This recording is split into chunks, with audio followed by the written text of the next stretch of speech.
নমস্কাৰ বন্ধু বান্ধৱীসকল যদি তোমালোকে ADRE APSC বা আন প্ৰতিযোগিতামূলক পৰীক্ষাৰ বাবে প্ৰস্তুতি কৰি আছা তেন্তে এই ভিডিঅটো তোমালোকৰ বাবে বহুত গুৰুত্বপূৰ্ণ হ'ব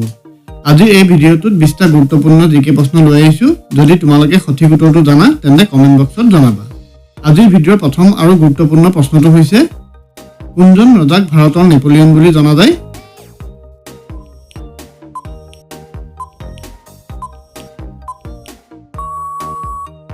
তলত দিয়া অপচন কেইটাৰ ভিতৰত শুদ্ধ উত্তৰটো হ'ব অপচন সি সমুদ্ৰগুপ্ত নেক্সট প্ৰশ্নটো সুধিছে সৌৰজগতৰ আটাইতকৈ ডাঙৰ গ্ৰহটোৰ নাম কি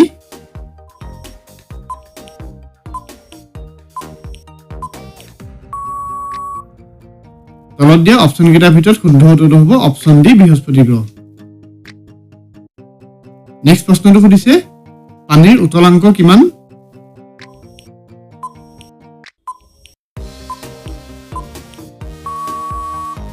তলত দিয়া অপচন কেইটাৰ ভিতৰত শুদ্ধ উত্তৰটো হ'ব অপচন এ 100 ডিগ্ৰী সেলসিয়াস নেক্সট প্ৰশ্নটো সুধিছে আজাদ হিন্দ ফৌজ কোনে স্থাপন কৰিছিল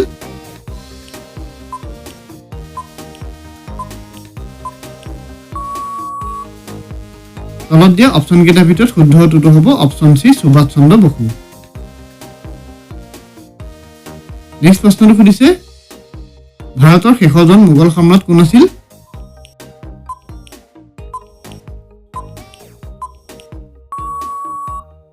তলত দিয়া অপচন কেইটাৰ ভিতৰত শুদ্ধ উত্তৰটো হ'ব অপচন সি বাহাদুৰ শাহ জাফৰ নেক্সট প্ৰশ্নটো সুধিছে গদাধৰ সিংহৰ পত্নীৰ নাম কি আছিল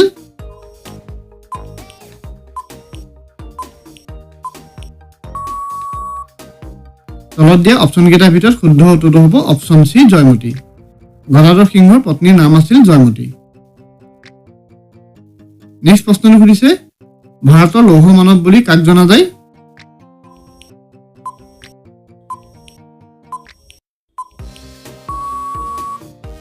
তলত দিয়া অপচন কেইটাৰ ভিতৰত শুদ্ধ উত্তৰটো হ'ব option C Sardar Vallabhbhai Patel next প্ৰশ্নটো সুধিছে অসমৰ কোনখন জিলাত শ্ৰী সূৰ্য পাহাৰ অৱস্থিত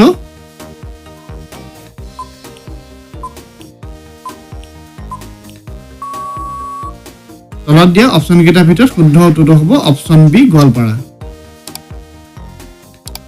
নেক্সট প্ৰশ্নটো সুধিছে ডক্টৰ ভূপেন হাজৰিকাই কেতিয়া ভাৰত ৰত্ন বঁটা লাভ কৰিছিল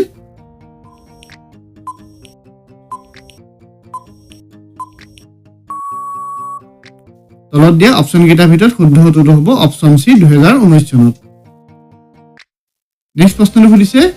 অসমৰ প্ৰথম চিনেমা হল ক'ত আছিল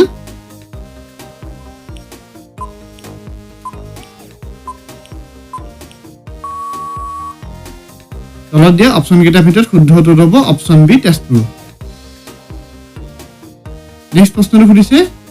অসমৰ প্ৰথম চিনেমা হলটোৰ নাম কি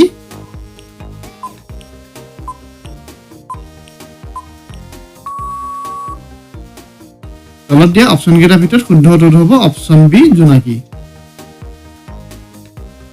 নেক্সট প্ৰশ্নটো সুধিছে উপন্যাস সম্ৰাট বুলি অসমৰ কোনজন ব্যক্তিক জনা যায়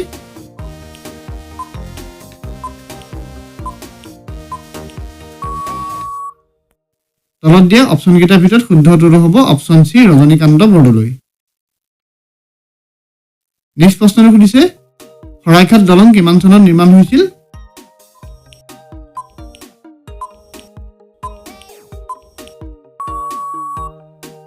তলত দিয়া অপচন কেইটাৰ ভিতৰত শুদ্ধ উত্তৰটো হ'ব অপচন ডি 1962 চনত নেক্সট প্ৰশ্নটো সুধিছে কোনে প্ৰথমে ৰামায়ণ অসমীয়ালৈ অনুবাদ কৰিছিল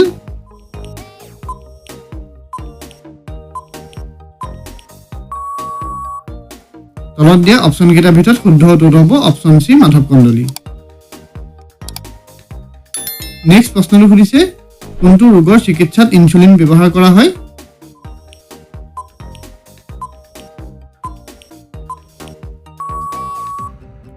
তলত দিয়া অপচন কেইটাৰ ভিতৰত শুদ্ধ উত্তৰটো হ'ব অপচন বি ডায়াবেটিছ নেক্সট গুৰুত্বপূৰ্ণ প্ৰশ্নটো হৈছে অসমৰ ক'ত সাৰ কাৰখানা আছে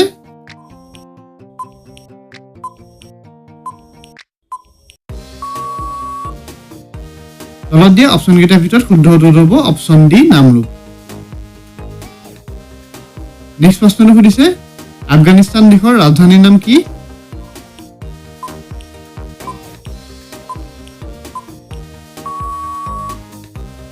তলত দিয়া অপশ্যনকেইটাৰ ভিতৰত শুদ্ধ উত্তৰটো হ'ব অপশ্যন চি কাবুল। আফগানিস্তান দেশৰ ৰাজধানীৰ নাম হৈছে কাবুল। নেক্সট প্ৰশ্নটো সুধিছে ভাৰতবৰ্ষত ভোটদানৰ বয়স ন্যূনতম কিমান ধাৰ্য কৰা হৈছে?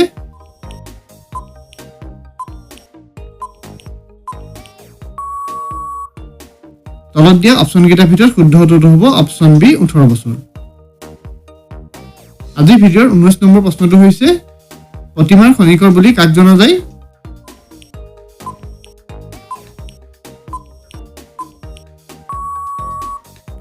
তলত দিয়া অপশ্যনকেইটাৰ ভিতৰত শুদ্ধ উত্তৰটো হ'ব অপশ্যন এ চন্দ্ৰকুমাৰ আগৰৱালা।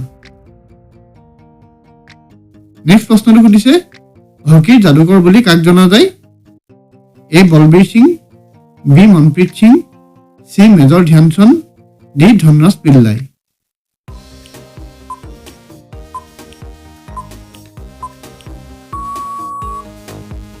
এই প্ৰশ্নটো তোমালোকৰ বাবে শুদ্ধ উত্তৰটো যদি জানা তেন্তে কমেণ্ট কৰি জনাবা।